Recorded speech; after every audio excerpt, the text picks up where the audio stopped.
Hello and welcome to Quays News.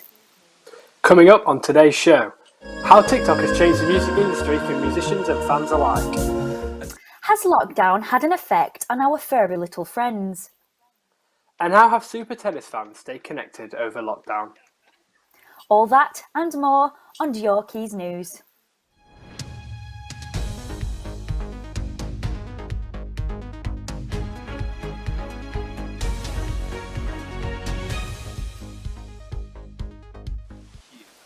Hello and welcome to Quays News. I'm Harvey Fletcher.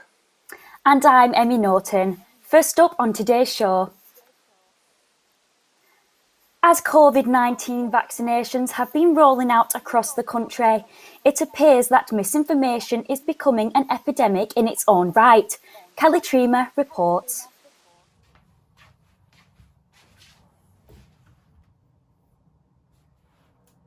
There have been over 4 million cases of the coronavirus in the UK. Out of these, over 121,000 people have sadly died. Now that vaccines in the UK have been rolling out, there have been some mixed opinions about taking the vaccine itself. I spoke to anti-vaxxer Neve Hindry about why she does not want to have the vaccine. Normally these vaccines do take a long period of time to develop and to trial test out. So really you don't know what that effect that vaccine has with it for like in a year's time. I do believe it's a personal choice. I think people should have the choice, why try cure something if you haven't got it? This is a common misconception that the vaccine's clinical trials have been too short, when in fact, after the Ebola outbreak in 2014, scientists deemed their response too slow and planned how to tackle the next unknown infection. The University of Bolton hosted a webinar last week to tell people the correct information about the vaccine. And as society, as the responsible members of the society, and more so as clinicians, as educators, we should take on this challenge and role to help people understand, to dispel the myths and the fear. One of the many conspiracy theories about the vaccine claimed that it could lead to infertility in women. However, there is no evidence to support these claims. In fact, some experts have argued that there's virtually no medical reason why someone should not be vaccinated. The vaccine reduces the risk of infection by working with the body's defense system to develop immunity to the disease. Even if you have severe allergies, the vaccine can be given in a safe and low-risk setting. The UK vaccination programme has moved into phase 2. This means we are closer to achieving herd immunity and arguably moving forward out of lockdown, hopefully for the long term. Callie Traynor, Quays News. Now, there are 116 days before all COVID restrictions are due to be lifted in England. Tweet us at Quays News using the hashtag social so we can find out what you're planning to do on the 21st of June. A group of tennis superfans have maintained a transatlantic connection by virtually joining up to watch their friend in the US college system. Our sports reporter Sam Ketch joined them to find out more.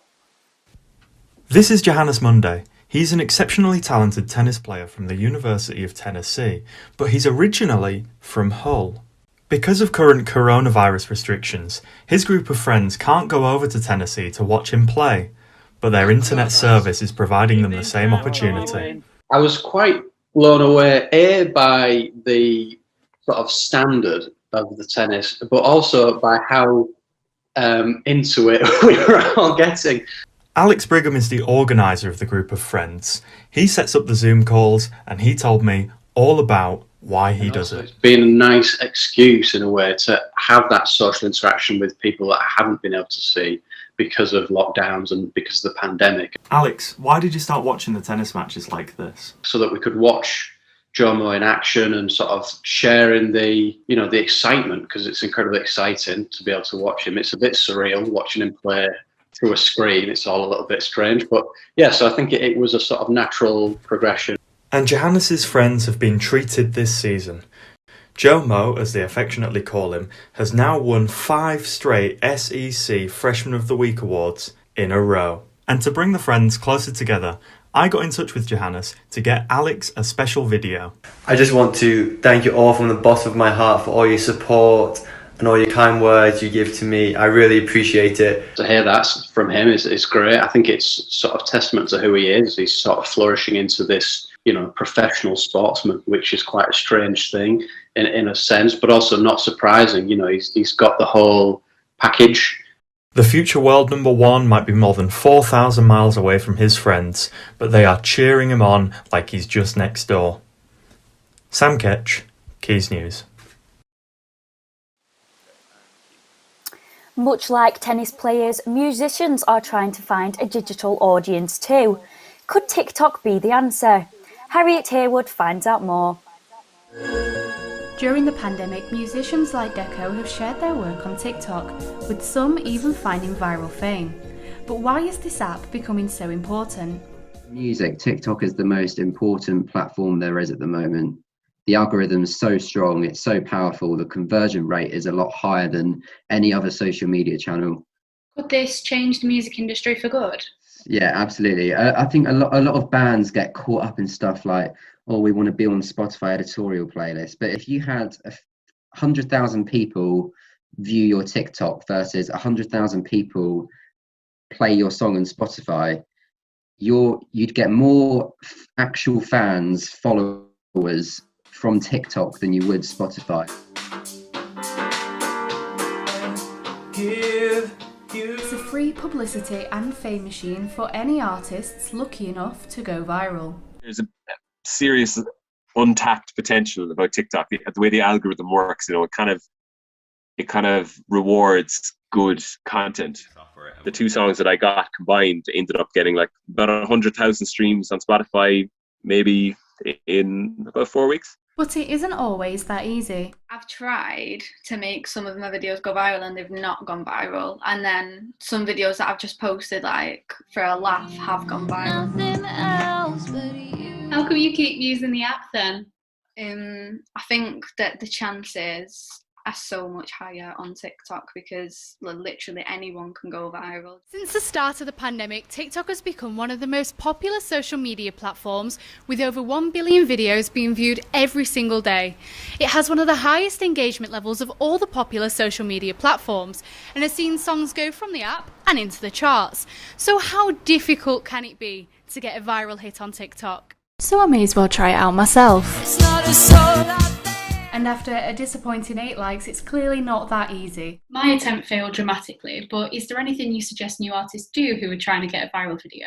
I say to anyone before they start posting on TikTok, just spend as many hours as you can just scrolling through your For You page and seeing what's out there, seeing what other people are doing. So viral fame can't be guaranteed, but it's certainly opened a new window of opportunity for musicians in the pandemic. Harriet Haywood, Quays News, Manchester. Now, with an end to lockdown in sight, our reporter Natasha Downing went to find out just how much the last 12 months have affected our little furry friends. Due to COVID, there's been a rise in the amount of dogs being brought, which had a negative and positive effect on owners and dogs themselves, with the owners seeing negative effects on their dog's behaviour. The research carried out by Dogs Trust shows the price of dogs have gone up by 134 for Chow Chows, 78 for Pugs and 73 for Dachshunds. Cindy's owner Natalie says it's not right that the prices have gone up.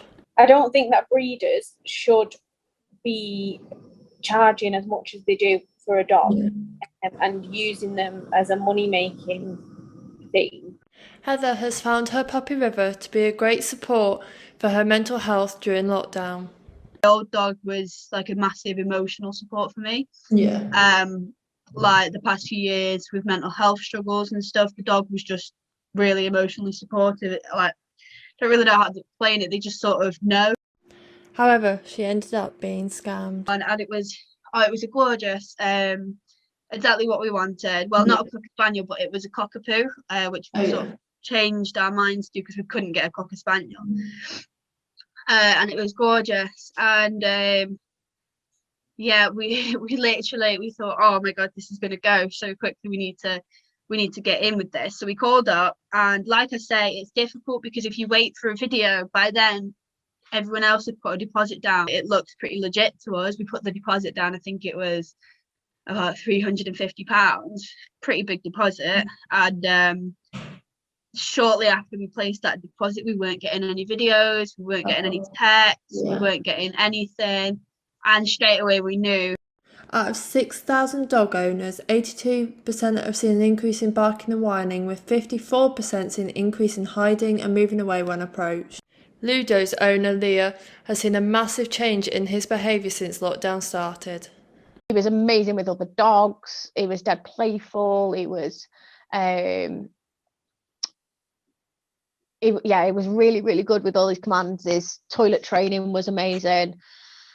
Then lockdown hit. Even though there's been some negative effects on dogs in lockdown, they've also had more time to spend with their owners, going on walks and exploring the great outdoors. Natasha Downing, Greater Manchester, Quays News.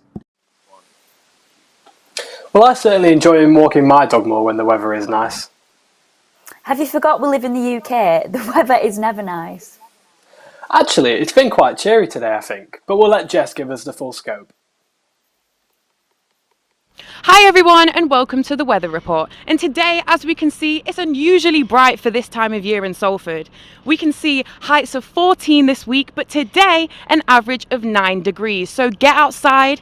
We can see winds easing up, much like our lockdown. And it's a bright day, guys. We need to get out of bed, get outside and enjoy the weather whilst we can. And let's hope that on June 21st, the weather remains. Jessica T, Quays News.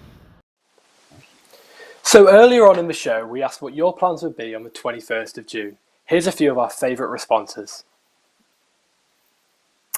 Elise Heaney said she'll be seeing her friends and family properly and is obviously going on a night out. I myself cannot wait to give my friends and family a hug, and I cannot wait for that cold pint in the pub. Neither can Fergus Adderley, who is planning a road trip across the country to tick off a pint from every country in the UK. I have to say, what a brilliant idea. Oh, that is a brilliant idea. Matt McPhillips tweeted saying he'll be working on the 21st, which is quite unfortunate, but at least you won't have to social distance. I guess there's always a positive side to things. Exactly. And finally, there is Sadie Maud, who said she'll be celebrating her mum's birthday. So happy birthday to them, Mrs. Maud. Well, that's just about all the time we have for this week. We'll be back at the same time next week, but until then, it's goodbye from us all here at Quays News. Take care.